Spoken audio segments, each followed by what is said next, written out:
SpaceCoastDragon here, and I've got some exciting news on the PC Xbox compatibility front. Microsoft recently announced that they are going to make games universal across PC and Xbox One. Now this is awesome because this goes in with what they came out with. That you'd be able to buy a game on the Xbox One, and then you'd also be able to download it on PC. But from what it looks like, is they're trying to go even further than that, to where when you buy a game, no matter which platform, you can play that game with the same saves and everything on either platform. If you're on your PC and you're ready to play, you can pick up and play. If you can't get on there and you just feel like kicking back on your sofa on the Xbox, you can still play your same save. Now, that's a little bit of speculation on my part, but from what they're saying, it seems that that's the direction that they're moving with their Universal Windows app. Now, of course, there are some issues so far with that format, and like you can't buy a game from Steam or GOG or any of those other sources and have it be compatible that way. It's right now only through the Windows Store, which needs some improvement. So that's a bit of a downside to it, but at the end of the day, it's something that I think is great to bring in, which leads more into the idea of being able to have that keyboard and mouse compatibility with your Xbox One games. So looking forward to seeing how that works.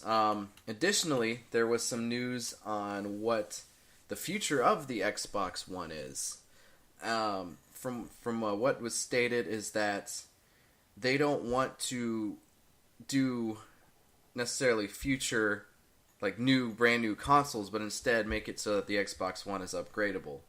Now that said, I'm not sure how that would work with some of the early released Xbox Ones, the ones that came out at launch, because from what I understand, those were a bit of probably going to be a bit harder for that, so I don't know if you're going to have to get a new Xbox One to be able to start doing that.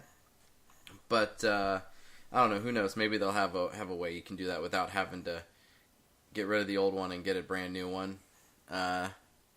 I would like that personally, because I got one of the earlier Xbox Ones probably about 6 months after launch.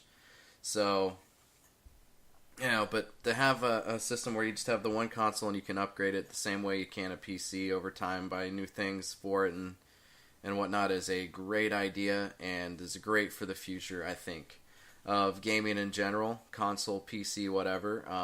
Honestly, I hope Sony kind of follows suit with the upgradability, because honestly, it's something that could be definitely really good for the gaming industry.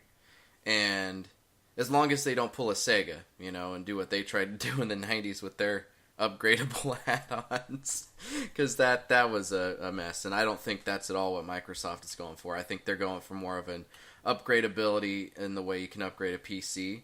Hopefully, though, that they make it very user-friendly, because it's a different market, the regular console players as opposed to hardcore PC players. It's definitely a different type of market of person, and I'm not, stating down anyone that just does console, because I'm a console guy myself, but when upgrading a PC, there's a lot of, you got to be careful with it. You don't want to, it's easy to do once you know how to do it, but it looks intimidating for someone coming into it. And so I hope that when they make the Xbox an upgradable system, that they make it less intimidating and more inviting, because you're going for a different type of person. If you look at something and you're like, oh, this is a bit much, they're gonna shy away from doing it. But I think right now they're on the right track with this, and something could happen in the future to make it great. We'll see how things work when Quantum Break comes out, because that's their the first one they've got doing this whole cross platform deal, is from what I understand, or at least it's the you buy it, you get it on Xbox and PC. I don't know if they're gonna be two separate games or what, but it's an exciting time for gaming in general. whether you're a console gamer or a PC gamer, you know, it's a good time. If you know you don't like it, whatever. It's pretty much the direction things are going, and I honestly don't see how this is a bad thing at all. I'm definitely looking forward to the things in the future with this, and yeah, it's pretty much all I got to say there. So this has been Space Coast Dragon, and I hope you all have a great day.